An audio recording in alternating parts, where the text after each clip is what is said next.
সকালে ইস্তেগফার 100 বার পরে, আতুবু ইলাই 100 বার পরে, অফিসে যাইয়া আবার আগের মতো সুদ খায়, ঘুষ খাইতে থাকে। সুদে টাকা লাগানো, এই অবস্থায় আস্তাগফিরুল্লাহ রাব্বি লা ইলাহা ইল্লাল্লাহ, ঠিক না? আতুবু ইলাইকা মিন কুল্লি যামবিন। আরো কত আপনি বললেন, আল্লাহ আমি সব গুনাহ থেকে ফিরে আসছি। আল্লাহ কয় তাহলে সুদের টাকা যে আগের জায়গায় আছে, ঘটনা কি? তাওবা মানে ফিরে আসা। তুবু ইলাইকা, আল্লাহ তোমার কাছে ফিরে আইছি। আল্লাহ কই ফিরে তো আইছো, তবে সুদের টাকা রাখা কেন? এগুলো সরায়া। সকাল 10টা অফিসে গেছে, প্রতিটা ফাইল সিগনেচার করে 500 নেয়, 1000 টাকা নেয়। এমন কিছু অফিস আছে যেই অফিসে সিগনেচারের রেট পর্যন্ত আছে। কি আছে? রেট করা আছে। বিশেষ করে সাব রেজিস্ট্রি অফিস আছে, ওইগুলোতে জমি যখন কবলা হয়, অফিসার প্রতিটা কত টাকা পাবে রেট করা থাকে। প্রতি দলিলে এতশো, প্রতি দলিলে এতশো। তবে ভালো অফিসারও আছে, তবে সংখ্যায় খুব। থানার মাঝে গেলে দেখবেন যত মামলা আছে, যত ছোটখাটো কাজ আছে, টাকা ছাড়া কোনো কাজ হয় না। ভালো অফিসার আছে, সংখ্যায় খুব খুব কম। এমন কিছু অফিস আছে যেগুলাতে বিভিন্ন প্রকল্প পাস হয়, সেখানে যদি চেয়ার টেবিলের মুখ থাকতো, চেয়ার টেবিলও ঘোষ চাইতো। ও তো আমরারও কিছু দিয়ে, 2 পকেটে ঘোষের টাকা খাইতে খাইতে জোহরের আজান হয়ে গেল।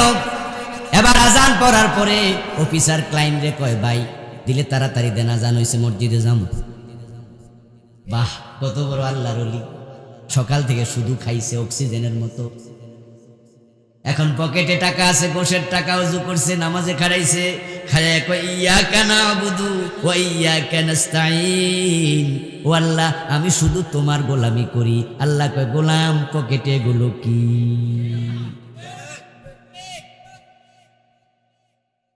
ও বন্ধু, আমরা গুনাহকে এখন সহজ বানায় ফেলছি, কলিজা কাঁপে না, ঠিক না?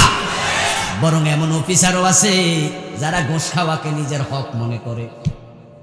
এটা যে অপরাধ, তার ভিতর অপরাধ বোধটাও নেই। হাদিস হচ্ছে, ইযা আযনাবাল মুমিন কানাত নুকতাতুন সাওদাউ ফি কলবিহি। মুমিন, তুমি যখন দুনিয়া আসছো, তোমার কলব ছিল সাদা কাগজের মতো সাদা, একটা কালিমাও ছিল না, দাগ ছিল না। কিন্তু তুমি যখন গুনাহ শুরু করছো, প্রিয় নবী বলেন, একটা গুনাহ করেছে, কলবের মাঝে একটা কালো দাগ পড়ে গেছে।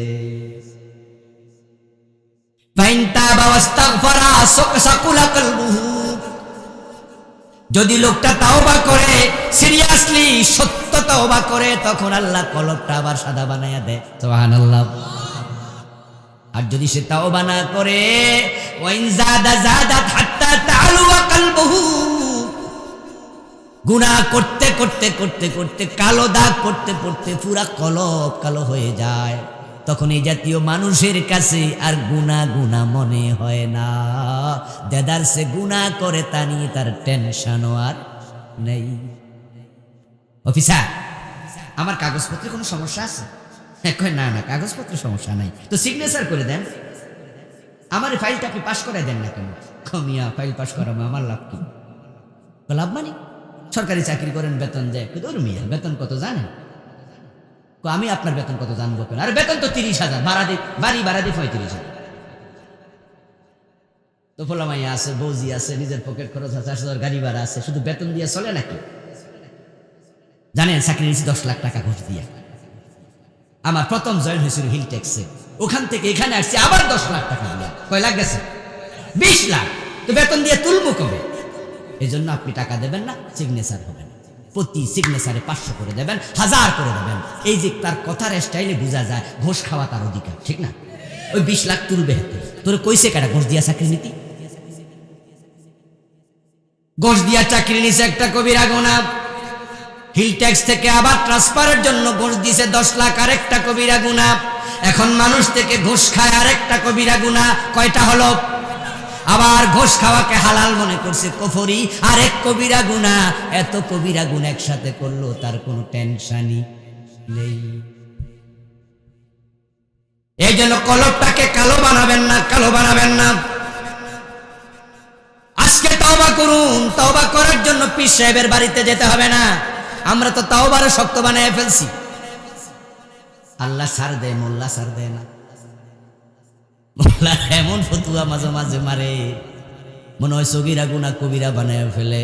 কেউ যদি একটু জোরে আমিন কয় করে গার্দেরা ধাক্কা দিয়া বাইরে করে দেয়। বেটা কি কবিরা গুনাহ করছে? হয়তো তোমার মাযহাবে এটা তুমি করো না, কিন্তু মনে করছে বিশাল গুনার কাম করছে। আজীব ফতুয়া। হাত এখানে বাজছে, আমারে বলতে নামাজি বাতিল হবে, এমন উদাহরণ দিছে যে আমি বিশাল খারাপ কাম করে রাখছি, হাত এখানে দেন। কয় আল্লাহ ছাড় দে, মোল্লা ছাড় দে না, এমন কথা বলে বন্ধু, যেটা শোনার পরে মনে হয় খাইছে। তাওবা কেমনে করবো?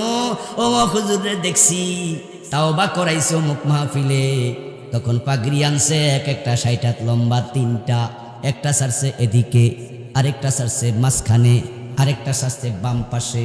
এখন লোকদেরকে কইছে পাগড়ি ধরো, পাগড়ি ধরছে সবাই মিলে। তারপরে পাগড়ি শেষ, এখন পাঞ্জাবি সাইপা ধরো, সবাই সবাইরে ধরছে। হুজুর পাগড়ি 3টা হাতে নিছে, নিয়ে এবার বলে তাওবা করো, আস্তাগফিরুল্লাহ রাব্বি মিন কুল্লি যামবিন। এখন হুজুর আপনি যে কইছেন আজকে রাত্রে তাওবা করমু, পাগড়ি পামু কই? এখন তাওবা করার জন্য হুজুর ডাকো, বাবা মরে যাচ্ছে, মনে হয় যেন আর বাঁচবে না। তখন বড় ভাই ছোট ভাইরে করে জব্বার মিয়া দৌড় মারো, কি হুজুর ডাক, কি হয়েছে? বাবারে তাওবা করা। কেন রে ভাই, তাওবা করতে হুজুর লাগবে কেন? তাওবার সাথে হুজুরের কোনো সম্পর্কই নেই। তাওবা মানে হলো ফিরে আসা। তাওবা তু হিয়া রুজু, আর তাওবা তু হিয়া নাদাম। তাওবা না বুঝার কারণে আপনারা অনেকে মনে মনে চান তাওবাটা করি, কিন্তু পরে তাওবা করা হয় না, সিস্টেমটা জানেন না। তাই তাওবা মানে ফিরে আসা। আমার বন্ধু এই কিছুক্ষণ আগে আমি একটা উদাহরণ দিলে, কাঁচা উদাহরণ, জলজন্ত উদাহরণ, এখনই বুঝবেন। আপনাদের এই মাহফিলে আসার সময় আমরা ওখানে এসে, বাজার আছে না, গরু বাজার, কলা দিয়া, মানে আমরা এদিকে নাডুইকা চলে গেছি। আমার ড্রাইভার সাহেব চিনে না। যখন ওখানে চলে গেছি, যাওয়ার পরে এবার সন্দেহ হলো যে মাইকের আওয়াজ তো পিছনে পাইতেছে। এই থামেন, ওই যাইতেছেন, মাইক তো পিছনে। এবার একজনকে জিজ্ঞাসা করলাম, ভাই মাহফিলটা কোন দিকে? উনি বলে, হুজুর বেশি চলে আইছেন, ফিরে যান, ফিরে যাই ওখান দিয়ে ঢোকেন। এই যে আমি বেশি চলে গেছি, সীমা লঙ্ঘন করেছি, এ ফিরে আসার নাম তাওবা।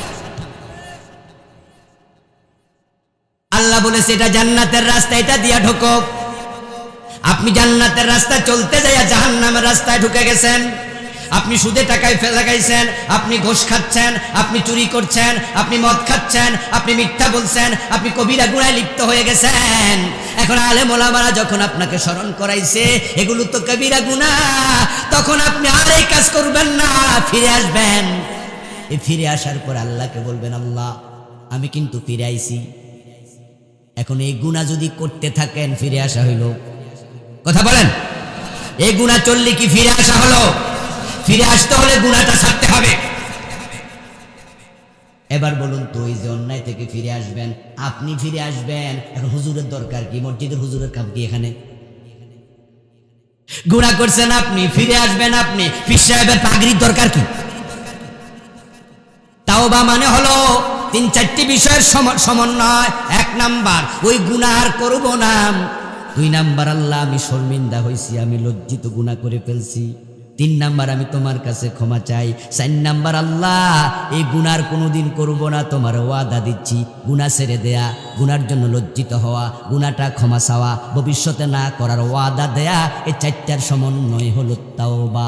এটা করার জন্য কোনো হুজুরের প্রয়োজন নেই।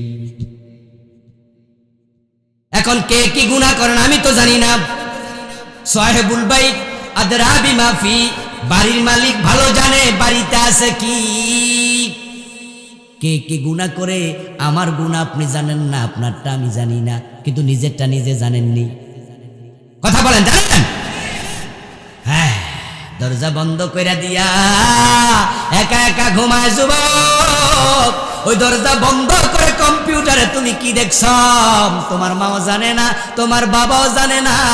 মায়ের সাথে ঘুমাইছে, মোবাইলটা লইয়া পাশ ফিরে কোলের মাঝে রাইখা একই কম্বলের নিচে ঘুমাইয়া আস্তে আস্তে করে ব্লু ফিল্ম দেখতেছে, সিনেমা দেখতেছে ভারতের। মা মনে করছে ফোলা ঘুমাইছে, কেউ দেখে নাই, রব সব দেখতেছে। এগুলো ছেড়ে তার কাছে তোমাকে ফিরে আসতে হবে। এটার নামই হলো তাওবা। যত কবিরা গুনাহ মানুষ করে, 1 নাম্বার কুফর।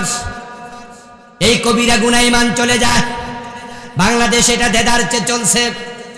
2 নাম্বার কবিরা গুনাহ শিরক, এটা করলে ঈমান চলে যায়। বাংলাদেশে দেদারচে চলছে।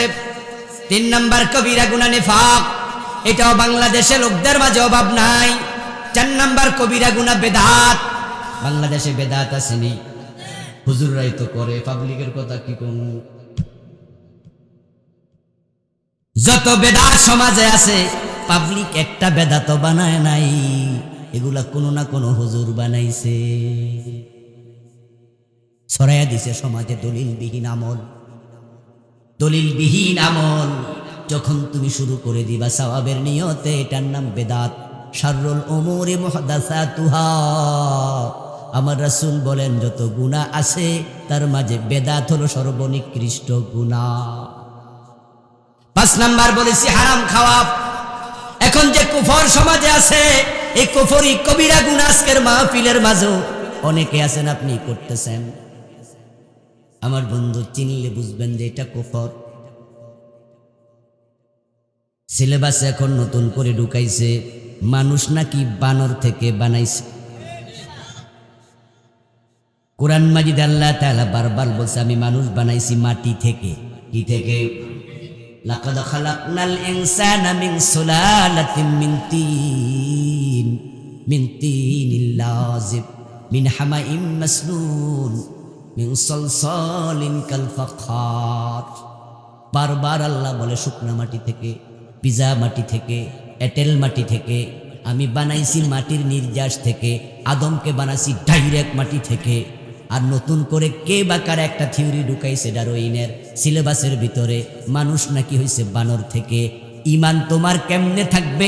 কুফর মানে হলো আল্লাহর কোরআনের যত মেসেজ আছে একটার সাথে দ্বিমত করার নামে হলো কুফর। এই কোরআনে যত মেসেজ আল্লাহ দিছে, কেউ যদি বলে আমি একটাও মানি না, সে কাফের। কেউ যদি বলে সব মানি শুধু একটা মানি না, সেও কাফের। কেউ যদি বলে 30 পারা মানি না, সে কাফের। কেউ যদি বলে সব মানি, 1 অক্ষর মানি না, সেও কাফের। ঈমান মানে হলো এই সবটার উপরে বিশ্বাস রাখতেই। একজন মুমিনের কাজ হবে আইয়াকুলু সামি'না ওয়া আতা'না, সে শুনবে আর মানবে। قال النبي صلى الله عليه وسلم المؤمن كالجمل الأنف حيثما قيد ينقاد। প্রিয় নবী বলেন তুমি যদি মুমিন হও তাহলে তুমিও হবে সেই ওটের মতো যে ওটের নাকের ভিতরে মালিক রশি ঢুকাইয়া দিছে। কি চমৎকার উদাহরণ! যে ওটের নাকের ভিতরে মালিক রশি ঢুকাইছে, ওই ওটটা স্বাধীন না পরাধীন? মাশাআল্লাহ, জোরে বলেন স্বাধীন না পরাধীন?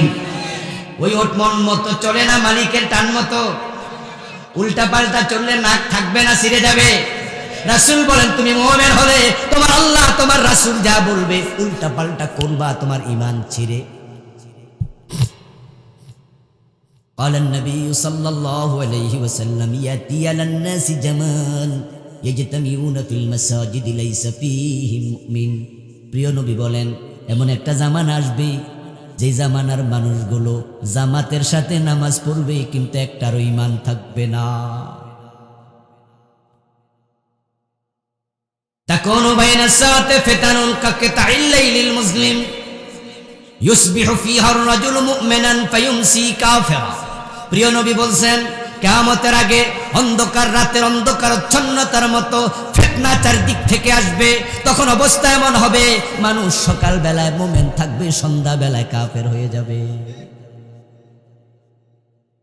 আমার প্রিয় ভাইরা, মসজিদে গিয়া আল্লাহর সিজদা দেয়, দরবারে যাইয়া পীরের পায়ে দেয়, এমন লোক বাংলাদেশে আছে কিনা? লোকটার ঈমান আছে না গেছে? সে শিরিক করেছে, ঈমানটা চলে গেছে। অথচ সে আবার জুমার দিন ইমামের পিছনে নামাজও পড়ছে। সে যে ঈমান হারা সে বুঝেই নেই। ও প্রিয় ভাইরা, আমাদের দেশে কাদিয়ানি নামে একদল লোক আছে। কাদিয়ানিদের মসজিদ আছে, নামাজ আছে, রোজা আছে, হজ আছে, যাকাত আছে, অথচ সব হক্কানি আলেম ফতুয়া দেয় কাদিয়ানি কাফের, ইমানটা নাই। অথচ নামাজ পড়ে 5 ওয়াক্ত। তাদের মসজিদ দেখতে চান, ঢাকার বকশীবাজারও তাদের মসজিদ আছে, আজান হয় 5 ওয়াক্ত, নামাজ হয় 5 ওয়াক্ত, ইমাম আছে, মুয়াজ্জিন আছে, মুসল্লি আছে, কিন্তু একটারও ইমান নাই। কারণ তারা কোরআন মাজিদের একটা মেসেজ অস্বীকার করেছে, বিশ্ব নবী শেষ নবী, এটা তারা মানে না। কোরআনের 4টা অক্ষরের সাথে বিক্রয় করেছে খালিফ তামিম খাতামান নবিয়্যিন। এই 4 অক্ষর তারা ভুল ব্যাখ্যা দেয়, দিয়ে তারা গোলাম আহমদ কাদিয়ানকে নবী বানাইছে, তাই তাদের ইমানটা চলে গেছে।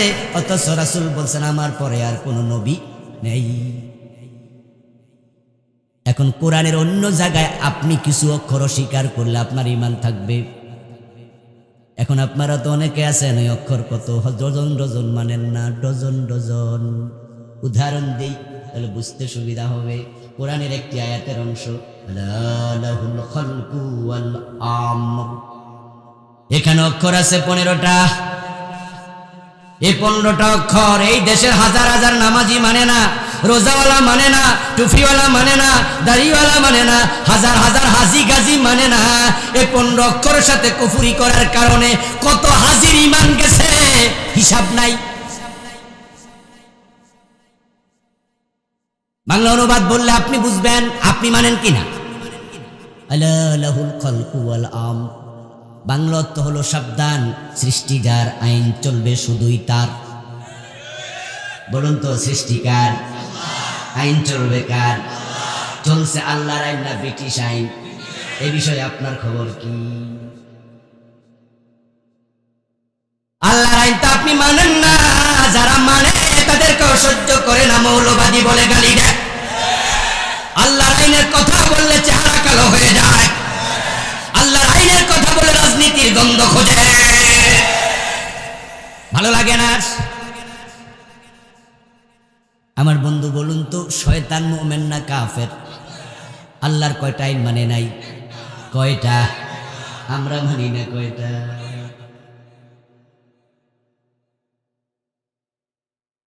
শয়তানরা আল্লাহ তাআলা বলছেন আদম রে সিজদা দাও, সে গাদ্দারি করছে, দেয় নাই, বড় অহংকার করছে, ঈমান হারাইছে। ও প্রিয় ভাই, আল্লাহ কয় সুর ধরে হাত কাটো, 50 বছরে কাটলেন না। জেনা করলে পাথর মারো, মানলেন না। বিবাহিত হলে 100 বেত লাগাও, দিলেন না। রাসূলুল্লাহ বলেন মদ পান করলে বেত্রাঘাত করো। হযরত ওমর নিজের ছেলেকে মদ পান করার পরে সার দিছে না বেত দিছে? মদ্যপানের অপরাধে প্রিয় পুত্রকে নিজ করে মেরেছ, দৌড়া মরেছে পুত্র তোমারই চোখের পরে। এখন বাংলাদেশে মদ আছে না নাই? 80 বেত দিছেন কয়দিন? সকালবেলা ঘুম থেকে উঠে নামাজে দাঁড়াইয়া বলছেন আউযু বিল্লাহি মিনাশ শাইতানির রাজিম, ও আল্লাহ, অভিশপ্ত শয়তান থেকে তোমার কাছে আমি আশ্রয় চাই। শয়তান পাশে দাঁড়াইয়া কয়, কেডা আমার অভিশপ্ত কইল? আমি আল্লাহর একটা আইন মানি নাই। যদি আমি অভিশপ্ত হই তাহলে তো 14 গোষ্ঠী অভিশপ্ত, তোরা ডজন ডজন মানুষ না। শয়তানকে কাফের বলে মজা নেও মুসলমান, কাদিয়ানীকে কাফের বলে মজা নেও। তারা একটা একটা আইন অস্বীকার করেছে, আর আমরা ডজন ডজন অস্বীকার করে বসে আছি। মুখে বলবেন না হুজুর অস্বীকার করি না, মানি। তাহলে মানার প্রমাণ কই? বিচার মানলে তালগাছ তো আপনার না। যদি আইন মানত 90% মুসলমানের দেশ অনেক আগে আল্লাহর কোরআনের আইনে চলত।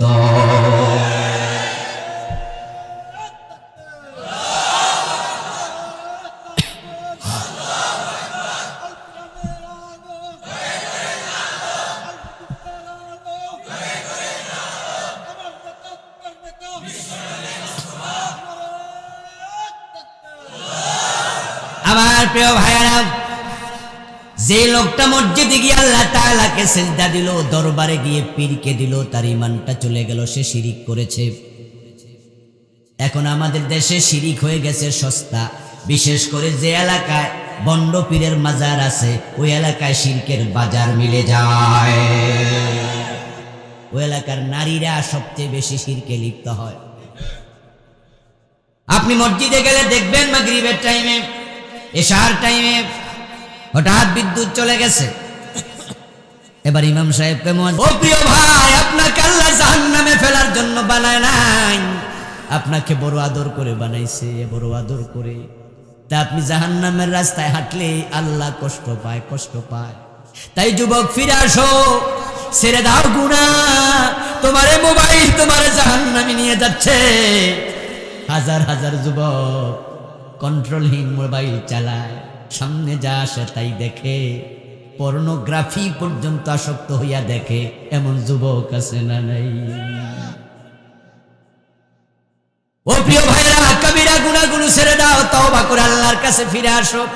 এখন যত কবিরা গুনাহ মানুষ করে, 1 নাম্বার কবিরা গুনার নাম হলো কুফর, 2 নাম্বার কবিরা গুনার নাম হলো শিরিক, 3 নাম্বার কবিরা গুনার নাম হলো নিফাক, 4 নাম্বার কবিরা গুনার নাম হলো বিদআত, 5 নাম্বার কবিরা গুনার নাম হলো হারাম খাওয়া। আমি আপনাদের কিছু কবিরা গুনাহ শোনাবো, শুনবেন নি? এগুলো নিজের জীবনে থাকলে বাদ দিবেন, বাদ দেওয়ার সিদ্ধান্ত নিয়ে বাড়ি যাবেন আল্লাহর কাছে। রাতের বেলায় তাহাজ্জুদের সময় ওযু করে উঠে যায় নামাজে দাঁড়ায়া সিজদা গিয়ে তওবা করবেন, চোখের পানি দিয়া যায় নামাজ ভিজাবেন। আপনার রব ক্ষমা করার জন্য অপেক্ষা করতেছে।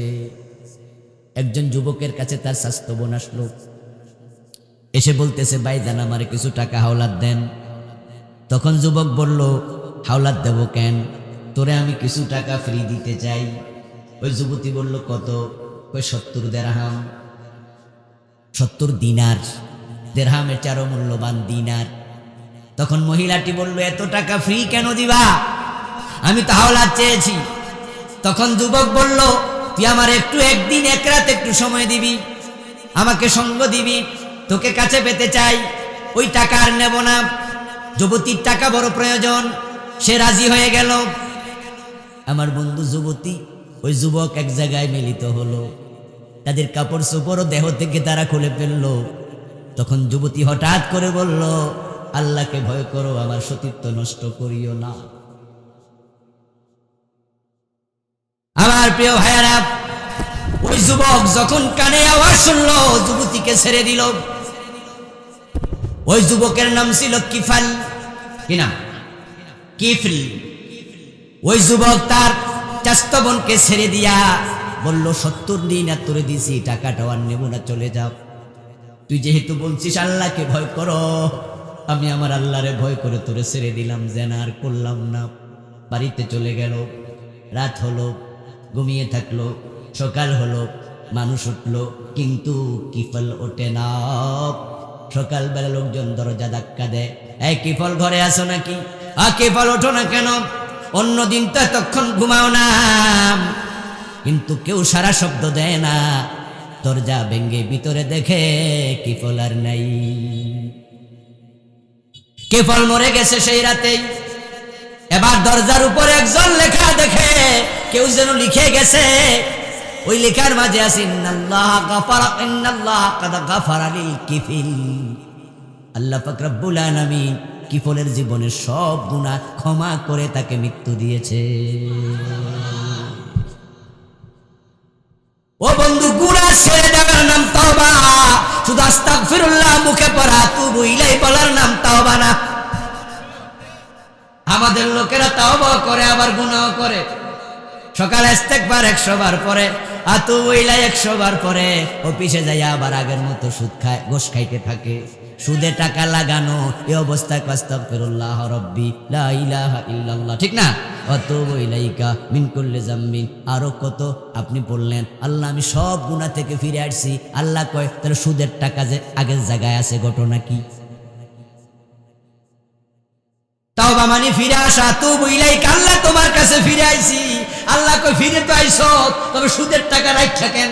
এগুলো সরায়া। সকাল 10টা অফিসে গেছে, প্রতিটা ফাইল সিগনেচার করে 500 নেয়, 1000 টাকা নেয়। এমন কিছু অফিস আছে যেই অফিসে সিগনেচারের রেট পর্যন্ত আছে। কি আছে? রেট করা আছে।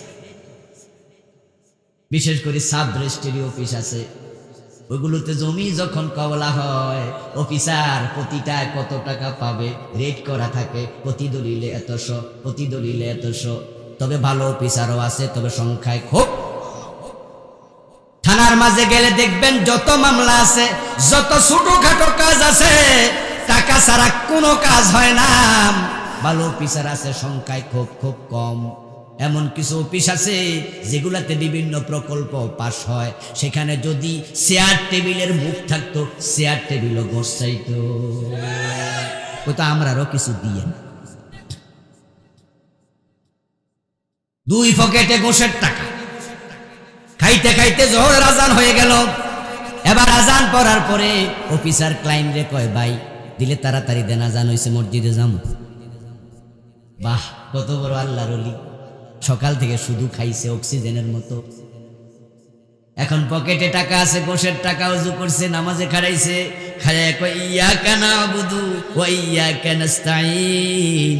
ও আল্লাহ, আমি শুধু তোমার গোলামি করি। আল্লাহ কয়, গোলাম পকেটে গুলো কি?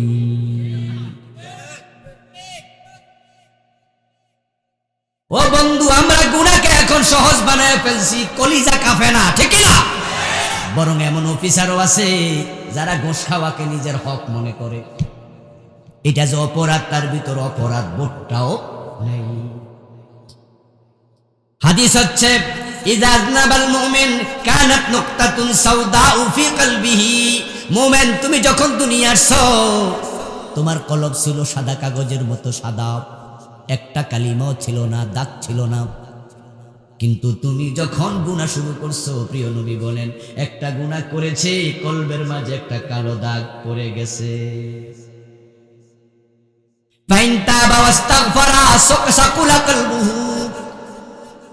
যদি লোকটা তাওবা করে, সিরিয়াসলি সত্য তাওবা করে, তখন আল্লাহ কলবটা আবার সাদা বানায়া দেয়। সুবহানাল্লাহ। আর যদি সে তাওবা না করে, ওয়াইন জাদাত হাত্তা তাআলু কলবুহু, গুনাহ করতে করতে করতে করতে, কালো দাগ পড়তে পড়তে পুরা কলব কালো হয়ে যায়, তখন এই জাতীয় মানুষের কাছে আর গুনাহ গুনাহ মনে হয় না। দেদার সে গুনাহ করে, তা নিয়ে তার টেনশনও আর নেই। অফিসার, আমার কাগজপত্রে কোনো সমস্যা আছে? কয়, না না, কাগজপত্রে সমস্যা নাই, তো সিগনেচার করে দেন। আমার ফাইলটা আপনি পাস করাই দেন না কেন? কমিয়া ফাইল পাস করাবো, আমার লাভ কি? লাভ মানে সরকারি চাকরি করেন, বেতন দেয়। মিয়া, বেতন কত জানেন? আমি আপনার বেতন কত জানবো কেন? আরে বেতন তো 30,000, বাড়ি ভাড়া দিয়ে 35,000। তো ফোলামাইয়া আছে, বৌজি আছে, নিজের পকেট খরচ আছে, 8,000 গাড়ি ভাড়া আছে, শুধু বেতন দিয়ে চলে নাকি? জানেন, চাকরি নিয়েছি 10 লাখ টাকা ঘুষ দিয়ে। আমার প্রথম জয়েন হয়েছিল হিল ট্যাক্সে, ওখান থেকে এখানে আসছি আবার 10 লাখ টাকা দিয়ে। কয় লাখ গেছে? 20 লাখ। তো বেতন দিয়ে তুলবো কবে? এই জন্য আপনি টাকা দেবেন না, সিগনেচার হবে না। প্রতি সিগনেচারে 500 করে দেবেন, 1000 করে দেবেন। এই যে তার কথার স্টাইলে বোঝা যায় ঘোষ খাওয়া তার অধিকার, ঠিক না? ওই 20 লাখ তুলবে হাতে। তোর কইছে কারা ঘোষ দিয়া চাকরি নীতি? ঘোষ দিয়া চাকরি নিছে একটা কবিরা গুনাহ। হিল ট্যাক্স থেকে আবার ট্রান্সফারের জন্য ঘোষ দিছে 10 লাখ, আরেকটা কবিরা গুনাহ।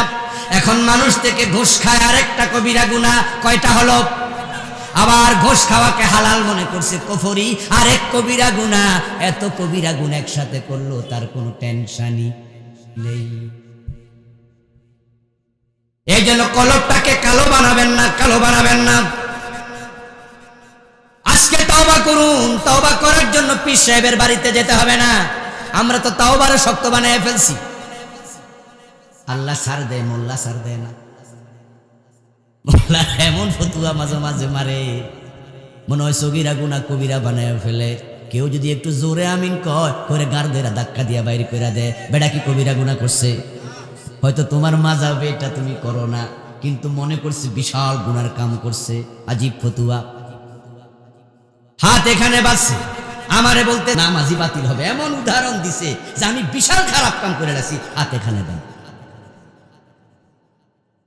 কয় আল্লাহ সার দে, মোল্লা সার দে না। এমন কথা বলে বন্ধু, যেটা শোনার পরে মনে হয় খাইছে। তাওবা কেমনে করবো? ও হুজুরে দেখছি তাওবা করাইছে অমুক মাহফিলে, তখন পাগড়ি আনছে এক একটা 60 হাত লম্বা, 3টা, একটা সারছে এদিকে, আরেকটা ছাড়ছে মাঝখানে, আরেকটা ছাড়ছে বাম পাশে। এখন লোকদেরকে কইছে পাগড়ি ধরো, পাগড়ি ধরছে সবাই মিলে। তারপরে পাগড়ি শেষ, এখন পাঞ্জাবি সাইপা ধরো, সবাই সবাইরে ধরছে। হুজুর পাগড়ি 3টা হাতে নিছে, নিয়ে এবার বলে তাওবা করো, আস্তাগফিরুল্লাহ রব্বি মিন কুল্লি যামবিন। এখন হুজুর আপনি যে কইছেন আজকে রাত্রে তাওবা করমু, পাগড়ি পামু কই? এখন তাওবা করার জন্য হুজুর ডাকো, বাবা মরে যাচ্ছে, মনে হয় যেন আর বাঁচবে না। তখন বড় ভাই ছোট ভাইরে করে জব্বার মিয়া তোর মারো, কি হুজুর ডাক, কি হয়েছে? বাবারে তাওবা করা। কেন রে ভাই তাওবা করতে হুজুর লাগবে কেন? তাওবার সাথে হুজুরের কোনো সম্পর্কই নেই। তাওবা মানে হলো ফিরে আসা, তাওবা তু হিয়ার রুজু, আর তাওবা তু হিয়ার নাদাম। তাওবা না বুঝার কারণে আপনারা অনেকে মনে মনে চান তাওবাটা করি, কিন্তু পরে তাওবা করা হয় না, সিস্টেমটা জানেন না। তাই তাওবা মানে ফিরে আসা। আমার বন্ধু এই কিছুক্ষণ আগে আমি একটা উদাহরণ দিলে, কাঁচা উদাহরণ, জলজন্ত উদাহরণ, এখনই বুঝবেন। আপনাদের এই মাহফিলে আসার সময় আমরা ওখানে এসে, একটা বাজার আছে না, গরু বাজার, কলা দিয়া, মানে আমরা এদিকে না দুইটা চলে গেছি। আমার ড্রাইভার সাহেব চিনে না। যখন ওখানে চলে গেছি, যাওয়ার পরে এবার সন্দেহ হলো যে মাইকের আওয়াজ তো পিছনে পাইতেছে। এই থামেন, কই যাইতেছেন? মাইক তো পিছনে। এবার একজনকে জিজ্ঞাসা করলাম, ভাই মাহফিলটা কোন দিকে? উনি বলে হুজুর বেশি চলে আইছেন, ফিরে যান, ফিরে যাই ওখান দিয়ে ঢোকেন। এই যে আমি বেশি চলে গেছি, সীমা লঙ্ঘন করেছি, এই ফিরে আসার নাম তাওবা। আল্লাহ বলেছে এটা জান্নাতের রাস্তা, এটা দিয়া ঢোকো। আপনি জান্নাতের রাস্তায় চলতে যাইয়া জাহান্নামের রাস্তায় ঢুকে গেছেন। আপনি সুদে টাকায় লাগাইছেন, আপনি ঘোষ খাচ্ছেন, আপনি চুরি করছেন, আপনি মদ খাচ্ছেন, আপনি মিথ্যা বলছেন, আপনি কবিরা গুনায় লিপ্ত হয়ে গেছেন। এখন আলেম ওলামারা যখন আপনাকে স্মরণ করাইছে এগুলো তো কবিরা গুনাহ, তখন আপনি আর এই কাজ করবেন না, ফিরে আসবেন। এই ফিরে আসার পর আল্লাহকে বলবেন, আল্লাহ আমি কিন্তু ফিরে আইছি। এখন এই গুনাহ যদি করতে থাকেন, ফিরে আসা হইল? কথা বলেন, এই গুনাহ চললে কি ফিরে আসা হলো? ফিরে আসতে হলে গুনাহটা ছাড়তে হবে। এবার বলুন তো, এই যে অন্যায় থেকে ফিরে আসবেন, আপনি ফিরে আসবেন, এখন হুজুরের দরকার কি? মসজিদের হুজুরের কাম কি এখানে? গুনাহ করছেন আপনি, ফিরে আসবেন আপনি, পীর সাহেবের পাগড়ির দরকার কি? তাওবা মানে হলো 3-4টি বিষয়ের সমন্বয়। 1 নাম্বার, ওই গুনাহ আর করব না। 2 নাম্বার, আল্লাহ আমি শর্মিন্দা হইছি, আমি লজ্জিত, গুনাহ করে ফেলছি। 3 নাম্বার, আমি তোমার কাছে ক্ষমা চাই। 4 নাম্বার, আল্লাহ এই গুনার কোনোদিন করব না, তোমার ওয়াদা দিচ্ছি। গুনাহ ছেড়ে দেয়া, গুনার জন্য লজ্জিত হওয়া, গুনাহটা ক্ষমা চাওয়া, ভবিষ্যতে না করার ওয়াদা দেয়া, এই 4টার সমন্বয় হলো তাওবা। এটা করার জন্য কোনো হুজুরের প্রয়োজন নেই। এখন কে কি গুনাহ করেন আমি তো জানি না। সাহেবুল বাইত আদরা বিমা ফি, বাড়ির মালিক ভালো জানে বাড়িতে আছে কি।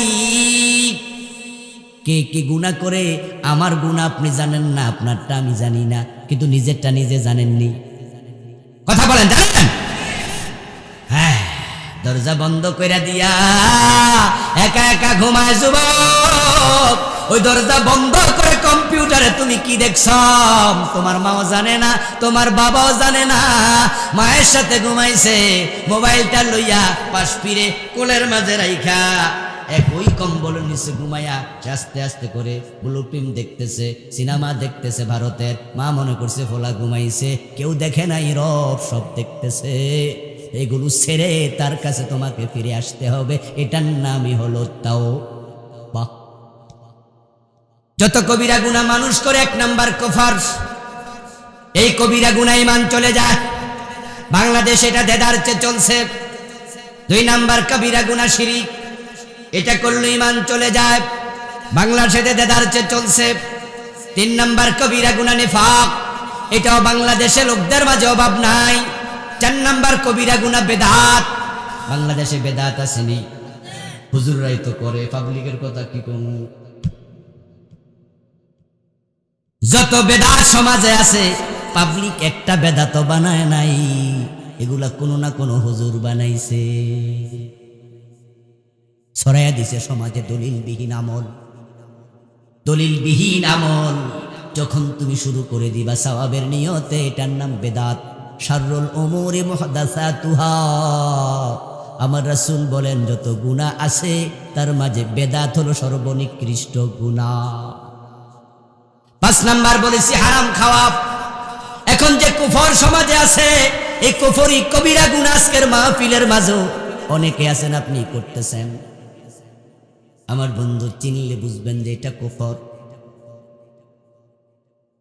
সিলেবাসে এখন নতুন করে ঢুকাইছে মানুষ নাকি বানর থেকে বানাইছে। কোরআন মাজিদে আল্লাহ তাআলা বারবার বলছে আমি মানুষ বানাইছি মাটি থেকে। কি থেকে? লাকাদ খালাকনাল ইনসানা মিন সুলালাতিন মিন তিনিল লাযিব মিন হামাইম মাসনুন মিন সালসালিন কাল ফাখার। বারবার আল্লাহ বলে শুকনা মাটি থেকে, ভিজা মাটি থেকে, এঁটেল মাটি থেকে। আমি বানাইছি মাটির নির্যাস থেকে। আদমকে বানাইছি ডাইরেক্ট মাটি থেকে। আর নতুন করে কে বা কার একটা থিওরি ঢুকাইছে ডারউইনের সিলেবাসের ভিতরে, মানুষ নাকি হইছে বানর থেকে। ঈমান তোমার কেমনে থাকবে? কুফর মানে হলো আল্লাহর কোরআনের যত মেসেজ আছে একটার সাথে দ্বিমত করার নামে হলো কুফর।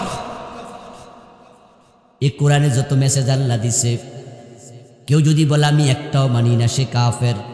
কেউ যদি বলে সব মানি শুধু একটা মানি না, সেও কাফের।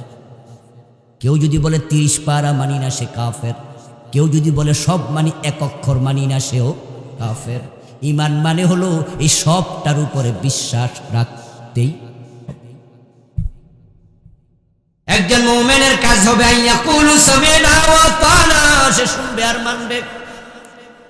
قال النبي صلى الله عليه وسلم المؤمن كالجمل الأنف حيثما قيد ينقاد। প্রিয় নবী বলেন তুমি যদি মুমিন হও তাহলে তুমি হবে সেই ওটের মতো যে ওটের নাকের ভিতরে মালিক রশি ঢুকাইয়া দিছে। কি চমৎকার উদাহরণ! যে ওটের নাকের ভিতরে মালিক রশি ঢুকাইছে, ওই ওটটা স্বাধীন না পরাধীন? মাশাআল্লাহ, জোরে বলেন স্বাধীন না পরাধীন? ওই ওট মন মতো চলে না, মালিকের টান মতো। উল্টা পাল্টা চললে নাক থাকবে না, ছিঁড়ে যাবে। রাসূল বলেন তুমি মুমিন হলে তোমার আল্লাহ তোমার রাসূল যা বলবে উল্টা পাল্টা করবা, তোমার ঈমান ছিঁড়ে। قال النبي صلى الله عليه وسلم يأتي على الناس زمان يجتمعون في المساجد ليس فيهم مؤمن। প্রিয় নবী বলেন এমন একটা জামানা আসবে যে জামানার মানুষগুলো জামাতের সাথে নামাজ পড়বে কিন্তু একটারও ঈমান থাকবে না। তাকুনু বাইনা সাআতি ফিতানুন কাকিতাইল লাইলিল মুসলিম ইউসবিহু ফিহা আর-রাজুলু মুমিনান ফায়ুমসি কাফিরা। প্রিয় নবী বলছেন কিয়ামতের আগে অন্ধকার রাতের অন্ধকারচ্ছন্নতার মতো ফিতনা চারদিক থেকে আসবে। তখন অবস্থা এমন হবে মানুষ সকাল বেলায় মুমিন থাকবে, সন্ধ্যা বেলায় কাফের হয়ে যাবে। আমার প্রিয় ভাইরা, মসজিদে গিয়া আল্লাহর সিজদা দেয়, দরবারে যাইয়া পীরের পায়ে দেয়, এমন লোক বাংলাদেশে আছে কিনা? লোকটার ঈমান আছে না গেছে? সে শিরিক করেছে, ঈমানটা চলে গেছে। অথচ সে আবার জুমার দিন ইমামের পিছনে নামাজও পড়ছে। সে যে ঈমান হারা সে বুঝেই নেই। ও প্রিয় ভাইরা, আমাদের দেশে কাদিয়ানি নামে একদল লোক আছে। কাদিয়ানীদের মসজিদ আছে, নামাজ আছে, রোজা আছে, হজ আছে, যাকাত আছে, অথচ সব হক্কানি আলেম ফতুয়া দেয় কাদিয়ানি কাফের, ঈমানটা নাই। অথচ নামাজ পড়ে 5 ওয়াক্ত। তাদের মসজিদ দেখতে চান?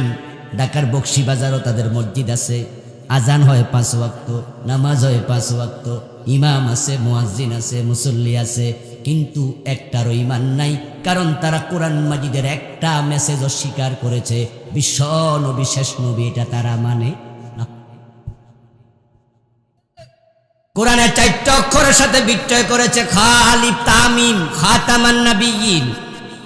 এই 4 অক্ষর তারা ভুল ব্যাখ্যা দেয়, দিয়ে তারা গোলাম আহমদ কাদিয়ানকে নবী বানাইছে, তাই তাদের ঈমানটা চলে গেছে। অথচ রাসূল বলছেন আমার পরে আর কোনো নবী নেই। এখন কোরআনের অন্য জায়গায় আপনি কিছু অক্ষর অস্বীকার করলে আপনার ঈমান থাকবে। এখন আপনারা তো অনেকে আছেন ওই অক্ষর কত ডজন ডজন মানেন না, ডজন ডজন। উদাহরণ দিই তাহলে বুঝতে সুবিধা হবে। কোরআনের একটি আয়াতের অংশ, লাহুল খালকু ওয়াল আমর, এখানে অক্ষর আছে 15টা। এই 15টা অক্ষর এই দেশের হাজার হাজার নামাজি মানে না, রোজাওয়ালা মানে না, টুফিওয়ালা মানে না, দাড়িওয়ালা মানে না, হাজার হাজার হাজি গাজি মানে না। এই 15 অক্ষরের সাথে কুফরি করার কারণে কত হাজির ঈমান গেছে হিসাব নাই। বাংলা অনুবাদ বললে আপনি বুঝবেন, আপনি মানেন কিনা। আলা লাহুল খালকু ওয়াল আমর, বাংলা অর্থ হলো সাবধান, সৃষ্টি যার, আইন চলবে শুধুই তার। বলুন তো, সৃষ্টিকার, আইন চলবে কার? চলছে আল্লাহর আইন না ব্রিটিশ আইন? এ বিষয়ে আপনার খবর কি? আল্লাহর আইন তো আপনি মানেন না, যারা মানে তাদেরকে অসহ্য করে না, মৌলবাদী বলে গালি দেয়। আল্লাহর আইনের কথা বললে চেহারা কালো হয়ে যায়, আল্লাহর আইনের কথা বলে রাজনীতির গন্ধ খোঁজে, ভালো লাগে না। আমার বন্ধু বলুন তো, শয়তান মুমিন না কাফের? আল্লাহর কয়টা আইন মানে নাই? কয়টা? আমরা মানি না কয়টা?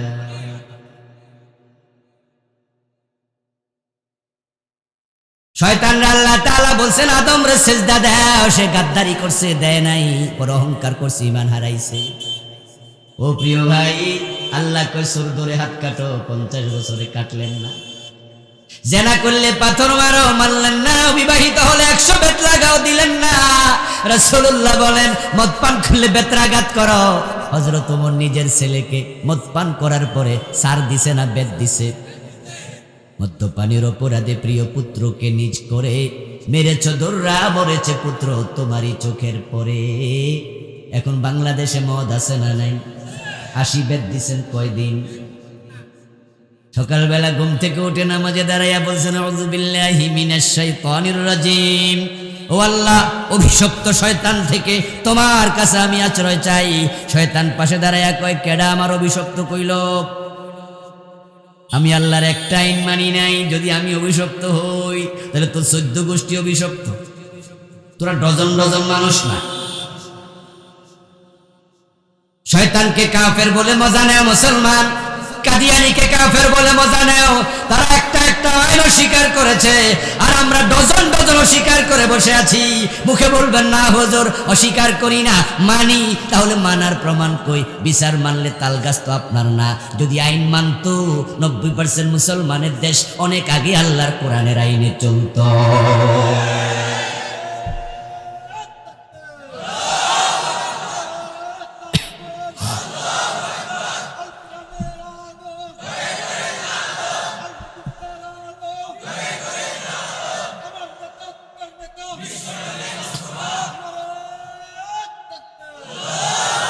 আমার প্রিয় ভাইয়েরা, যে লোকটা মসজিদে গিয়ে আল্লাহ তাআলাকে সিজদা দিল, দরবারে গিয়ে পীরকে দিল, তার ঈমানটা চলে গেল, সে শিরিক করেছে। এখন আমাদের দেশে শিরিক হয়ে গেছে সস্তা।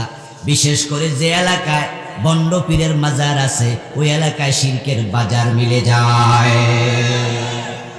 ওই এলাকার নারীরা সবচেয়ে বেশি শিরকে লিপ্ত হয়।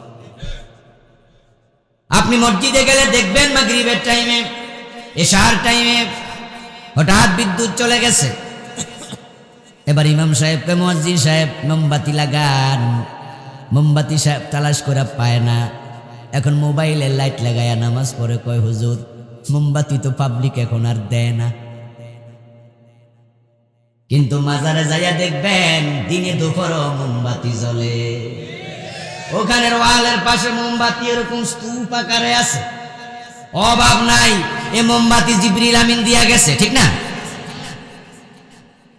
খাইলো করতে, আইলোটা করতে। ওই যে এলাকার মহিলারা মুরগির ঠ্যাং ভাঙ্গা গেছে, তাও কয় 3টা মোমবাতি পাগলার দরবারে। মানুষ শিরিক করতে করতে এমন বিবেক হারা হয়ে গেছে, ল্যাংটা বেড়া মারা গেলে তারও মাজার বানাইয়া ছাড়ে। বাংলাদেশে কত যে ল্যাংটার মাজার আছে হিসাব নাই। আস্তাগফিরুল্লাহ আস্তাগফিরুল্লাহ। মাজার বানাইছে এমন বেটা, যে বেটা লুঙ্গি পর্যন্ত পরতো না, বেশরম বেহায়া বেলাস। চট্টগ্রামে গেলে দেখবেন বদনাশার মাজার, হ্যাঁ গাদাসা গোড়াসা। কি আশ্চর্য, কি বিস্ময়কর। যারা মাজার বানাইছে তারা যত বেকুব, ওই মাজারে যারা টাকা দেয় তারা বড় বেকুব, ঠিক না? বদনাশা নাম দিয়ে বুঝাইছে এটা মানুষের মাজার না, বদনার মাজার। তো টাকা যারা দেয় কত বড় ব্যাক কলেজ। আরে বদনাশা বুঝাই তো যাচ্ছে যে মানুষ না, এটা কিসের মাজার? গাদাসা, এর মানে গাদার মাজার। হুজুর গাদায় চড়ে আসছিল, হুজুর ঘোড়ায় চড়ে আসছিল। ওই হুজুরের ঘোড়াটা মরে গেছে, হুজুর বাড়ি চলে গেছে, ঘোড়াটা মারি দিছে, এখন কি হয়ে গেছে? গোড়া শাহের মাজার। গাদা মারা গেছে, গাদা শাহ। হুজুর যে বদনা করে পানি খরচ করছিল, ওই বদনা রাখা গেছে, এখন বদনা মারি দিছে, এটার নাম হয়ে গেছে বদনা শাহ। এখন এর মাঝে টাকা দিতেছে। হায় রে আশ্চর্য, মানুষ কত পাগল হয়। সারা বাংলাদেশে কত মসজিদ আছে, টিনের ছাপরা, এলাকার মানুষ গরিব, ওই মসজিদ উন্নতি করার টাকা নাই। আর আপনাদের কিশোরগঞ্জে এই 2-3 মাস পরে পরে 3 কোটি 5 কোটি উঠতে যায়। গত পরশু দিনও 4 কোটি 13 লাখ। নেকলেস পায়, কানের স্বর্ণ, নাকের স্বর্ণ, আজিব। নির্ধারিত মসজিদে মানত কেন করো? সব মসজিদ আল্লাহর ঘর, ঠিক না? এখানে আইসা 4 কোটি, আরে বাবা কত টাকা রে বাবা। আমি নাম কইলে আমার চাকরি থাকবো নি? পরে তো আবার হেরা খেপা যাইব, উল্টা পাল্টা বিচার দিবে, হুজুর বালা না। আমার বন্ধু, মানত করতে করতে মানুষ এতটা বিবেকহীন হয়। মানত একটা ইবাদত, পীরের নামে মানত করলে শিরিক হয়, কারণ ইবাদতের মালিক কে? তাই আল্লাহ ছাড়া কারো নামে মানত করা যাবে না। আশ্চর্য মুসলমান। এখন পীর সাহেবের নামে মানত করলো। আমি আপনারে প্রশ্ন করি, গোলাপ শাহ হুজুরের নামে গুলিস্তানে মানত করলেন, ওখানে যে 500 টাকা দিলেন, হুজুর কয় % পাইছে? তো দিলেন কারে, খাইলো কে? আপনার বিবেকে কি কুকুর প্রস্রাব করছে না শয়তানে প্রস্রাব করছে? বিবেক হারাইছেন কার কাছে? কোথায় পেচ্ছা দিছেন? এই যে গোলাপ শাহ, উনি কেমন মানুষ আমি জানি না, উনি ভালো হতে পারে, কিন্তু আপনাকে বললাম, আপনি যে 500 টাকা উনাকে দিলেন, উনি তো 1 টাকাও নিল না, উনাকে দিলেন কেন? অথচ গুলিস্তানে যায় দেখবেন শীতের মাঝে কাপড় কিনতে পারে নাই, ভিক্ষার প্লেট খালি। ও প্রিয় ভাইরা, এই টাকাটা তুমি ফকিরকে দিলে কাজে লাগতো। রাসূলুল্লাহ সাল্লাল্লাহু আলাইহি ওয়াসাল্লাম বলেছেন, হালাল কামাই থেকে মানুষ যখন ফকিরের হাতে দেয়, ফকিরের হাতে পড়ার আগে আল্লাহ নিজের ডান হাত বিছায়া দেয়। ফাইন্নাহা ইয়াতাকাব্বালুহা বিয়ামিনিহি, সহিহ বুখারীর riwayat। আল্লাহ ডান হাত বিছায়া কয়, ফকিরের হাতে দেওয়ার আগে আমি আল্লাহর হাতে পড়ে। হাসরের দিন বলিবেন, খোদা হে আদম সন্তান, তুমি মোর সেবা করো নাই, জবে চিনু রোগে অজ্ঞান। বলিবে মানুষ, হে প্রভু করো তার, আমরা কেমনে লইব তোমার পরিচর্যার ভার। বলিবেন, খোদা দেখুন মানুষকে দেছে রোগের ঘরে, তারি করিলে তুমি সেটাই পাইতে মোরে। ভেবেছিলাম কবির কবিতা, কিন্তু কামিলে যখন ছাত্র জীবনে বুখারী খতম করি, তখন দেখি এটা হাদিসে কুদসি। বুখারীতে আল্লাহর হাদিস, রাসূল বলেছেন, ক্বালাল্লাহু তাআলা হাকাদা, আল্লাহ কিয়ামতের মাঠে বলবে, খাবার চেয়েছিলাম খাবার দেশ নাই, আমার কাছে জান্নাত চাস কেন? পানিও চেয়েছিলাম পানি দেশ নাই, আমার কাছে কোন মুখে জান্নাত চাস? অসুস্থ ছিলাম সেবা করস নাই, এখন জান্নাতের নিয়ামত খোঁজস কেন? বান্দা বলবে, আল্লাহ এটা কেমনে সম্ভব, তুমি তো মহান। তখন আল্লাহ বলবেন, ওই গরিবকে দিলে আমারে দেয়া হতো। এখন সবাই মিলে মাজারে দেয়। আশ্চর্য মানুষ, মাজারের টাকা খায় কেডা? তুই কি দেখোস না চোখে? একদল খাইয়ে বড় পেটওয়ালা হয়ে গেছে। বাবারে বাবা, মাজারের খাদেম দেখবেন এক একটা 2.5 মণ ওজন, তেল তেলা। মানে কি ফ্যাট কারে কয়? চুল খাইতে পারে না, লাঠি দিয়া চুলকা। ও খাইয়া গরুর মতো মোটা হয়ে গেছে, আর আপনি দিলেন কারে? খাইলো কেনা? আজিব তো। আমাদের মাওলানা হাবিবুর রহমান যুক্তিবাদী হাফেজাহুল্লাহ নাম শুনছেন না? এক সময় তো মাঠ কাঁপানো বক্তা, এখনো বেঁচে আছেন তিনি, আল্লাহ তার হায়াতে বারাকা দাও, বলেন আমি। ভালো মানুষ আমাদের মুরব্বী। উনার একটা ওয়াজ শুনলাম মোবাইলে, মাঝে মাঝে বিভিন্ন হুজুরের ওয়াজ শুনি গাড়িতে বসে বসে, শিক্ষণীয় তো আছে। বিশ্বজোড়া পাঠশালা মোর সবার আমি ছাত্র, নতুন করেই কত কিছু শিখছি দিবারাত্র, শিখার কোনো শেষ নেই। হাবিবুর রহমান যুক্তিবাদী হুজুর ওয়াজ করতেছে, আমি সোনারগা দিয়ে কয়দিন আগে যাচ্ছিলাম, ওনার এলাকাও সোনারগা। কই দেখি রাস্তার মোড়ে এক বেটা মাইকের মাঝে কইতাছে, দিয়ে যান মাজারে দিয়ে যান। আমি ড্রাইভারে বললাম যে মাইকলার কাছে যায় গাড়ি থামা। আমার ড্রাইভার একবারে গাড়ি নিয়ে মাইকের কাছে নিয়ে থামাই। আমি দরজাটা গ্লাসটা নামাইয়া কইলাম কি দিতাম। ওই বেটা সুদ দিয়া কই দিয়া যান। আমিও গ্লাস নামাইয়া কই কি দিতাম। এখন মাইকলা কই হুজুর আমনি নি? কই হ্যাঁ আমি। কই দিল নিতাম না। হুজুর আপনি দিল কেন রে, কি হয়েছে? আমার টাকা কি হারাম? কই না হুজুর হারাম না, তো নীতি না কেন? হুজুর মাইন্ড করেন না, আমার গলা একটু সুন্দর। এলাকার কিছু লোক মিলে মাইক লইয়া আমারে বসাইয়া দিছে, তারা 70% নেই, আমি 30 নেই। অথচ টাকা তুলতেছে কার নামে? মাজারের নামে। কয় বুঝলাম তুই 30% নেস, হেরা 70 নিয়া কি করে? হুজুর গরু খায়, ছাগল খায়, রাতের বেলা মাঝে মাঝে খাসি খায়, কোনোদিন গাঁজাও খায়। ও মাজারে মানত তোলা ভাই, তোমারে বললাম তুমি মানত মাজারে করে ইমান হারাও। মাজারে গিয়ে সিজদা দিয়া ইমান হারাও। মাজারের নামে কসম করে এমন লোক আছে, মাজারের নামে কসম করে। মাজারের পাশে দাঁড়ায় আছে দুই বন্ধু, রিক্সা চালায় অথবা একবারে পথিক, কোনো বিষয় নিয়ে ঝগড়া হচ্ছে। তুই এটা আমারে কেমনে কইলি? কারণ না আমি তো বলিয়ে নাই। বলছ আমার কাছে নিউজ আসছে। বেটা আল্লাহর কসম। রাখ তোর কসম, আল্লাহর কসম তুই না কইলি কি আমার অমুকে কইছে? ভাই মাজারের কসম। ঠেকাই দিলি রে। এখন তার বিশ্বাস না কইরা পারা যায় না। আল্লাহর কসমের দাম নাই, ওই ল্যাংটা বাবার অনেক দাম, ওই বদনাশার অনেক দাম। قال النبي صلى الله عليه وسلم من حلف بغير الله فقد أشرك, যে ব্যক্তি আল্লাহ ছাড়া অন্যের নামে কসম করে সে শিরকে লিপ্ত হলো। শিরিক চলছে দেদারছে। হিন্দুদের মূর্তি পূজা আসলে ঈমান যায় হাজার মানুষের। যারা মুসলমানের সন্তান, হিন্দুদের ঈমান যাইব করতে আগে তো নাই, ঠিক না? হিন্দুরা মূর্তি পূজা করুক, এটা তাদের ধর্মীয় কালচার, এটা তাদের ধর্মের কাজ, আমরা বাধা দেব না। বাধা দেওয়ার কোনো অনুমতি ইসলামে নাই।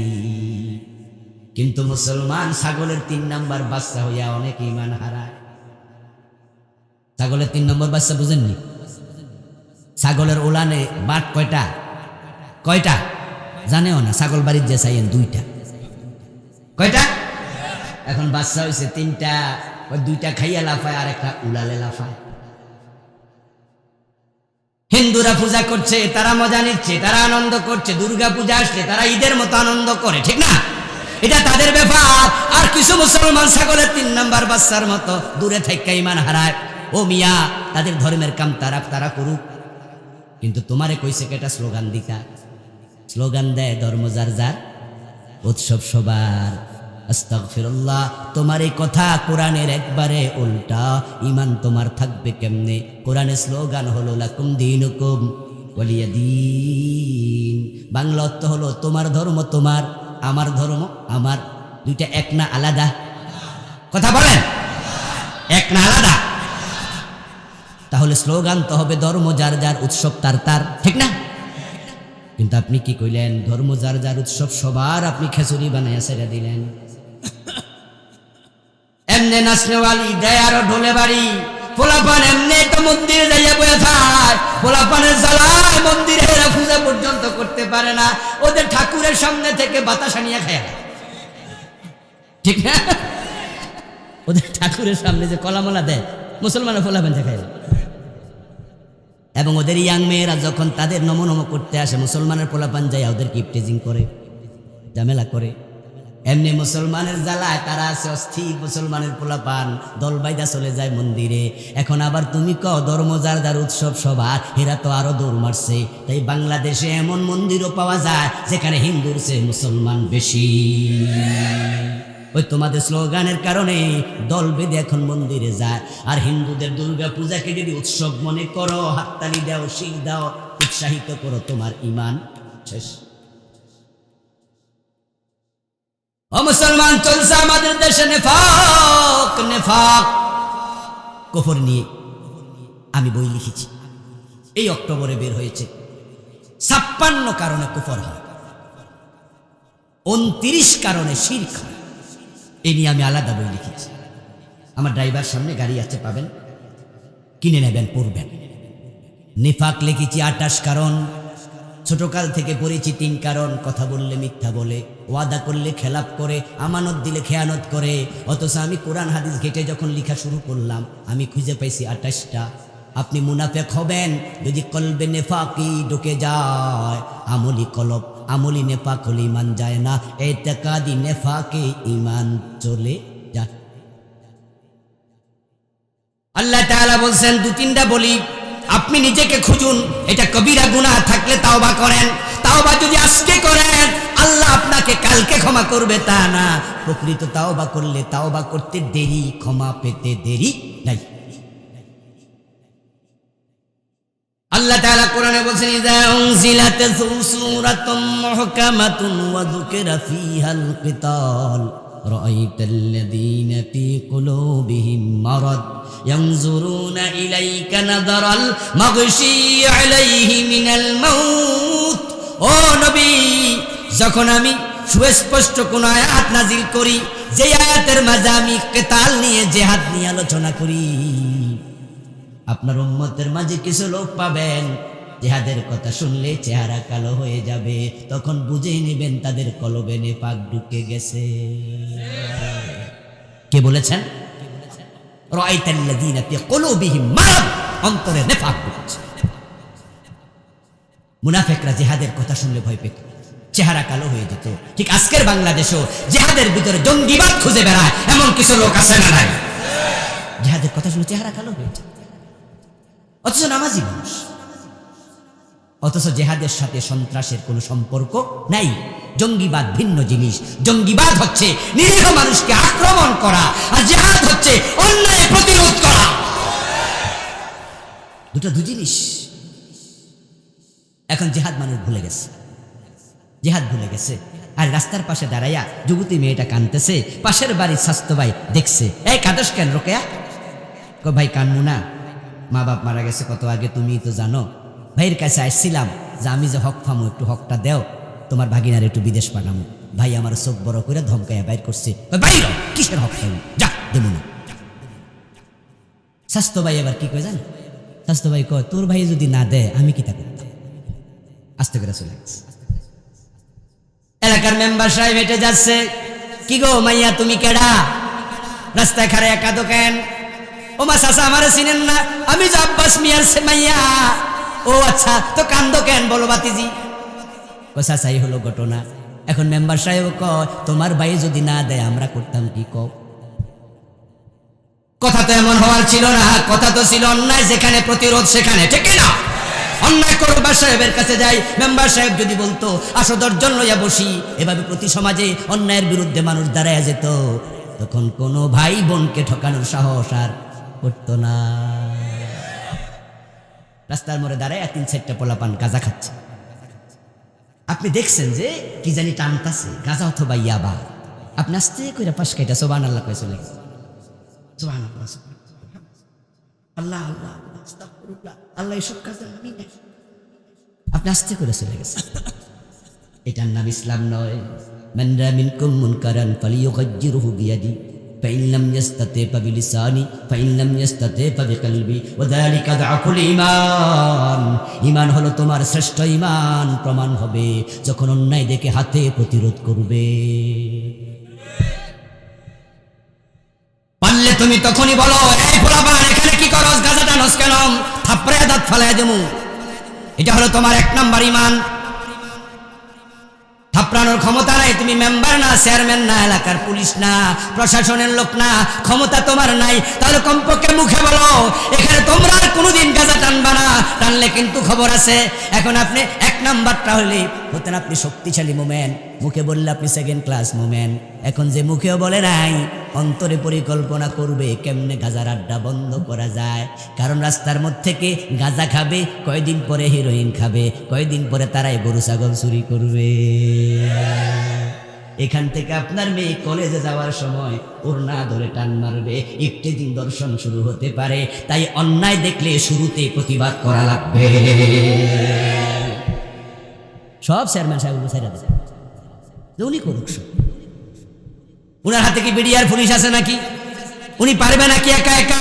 এই জন্য সব অন্যায়ের বিরুদ্ধে সবাই মিলে প্রতিরোধ করা দরকার আছে না নাই? এটার নামই জিহাদ, এটার মাঝে জঙ্গিবাদ নাই। কিন্তু কিছু আলেম ওলামা পর্যন্ত দেখি জিহাদের কথা শুনলে চেহারা কালো হয়ে যায়। আজীব তো। আল্লাহ পাক রব্বুল আলামিন বলছেন, ইযা কিলা লাহুম তাআলাউ ইলা মা আনজালাল্লাহ ওয়া ইলার রাসূল রাআইতাল মুনাফিকিনা ইয়াসুদ্দুনা আনকা সুদুদা। কারণ অন্তরে নেফাক আছে, আমি তো আর জানি না, অন্তরের খবর আপনি আর আপনার আল্লাহ জানে। আল্লাহ কোরআন মাজিদে বলছেন, ও নবী, আপনার উম্মতদের মাঝে যখন আপনি বলবেন আসো কোরআনের দিকে, আসো হাদিসের দিকে, লিয়াহকুমা বাইনাহুম, আমরা কোরআন দিয়া সমাজ চালাবো, রাষ্ট্র চালাবো, আদালত চালাবো, আমরা দেশ চালাবো, যারা মুনাফিক তারা এটা সহ্য করবে না। মুনাফিক নিয়ে 28টি লিখেছি, 2টা মাত্র বললাম। আমার বন্ধু 4 নাম্বার বলেছি বেদাত। সমাজে অভাব নাই, অভাব নাই, কত বেদাত কত জায়গায়। এ নিয়ে আরেকটা আলাদা লিখছি, 38টা লিখছি বাংলাদেশে চলমান 38টা। আমাদের দায়িত্ব বলা, আমাদের দায়িত্ব লিখা, শোনার দায়িত্ব, মানার দায়িত্ব সবার, ঠিক না? আপনার কবরে আমি যাব না, আমার কবরে আপনি যাবেন না। 4 নাম্বার বেদাত বলেছি, যেটা হারাম খাওয়া, এটার সাথে তো অভাব নাই, কম বেশি সবাই এখন জড়িত হয়ে গেছি।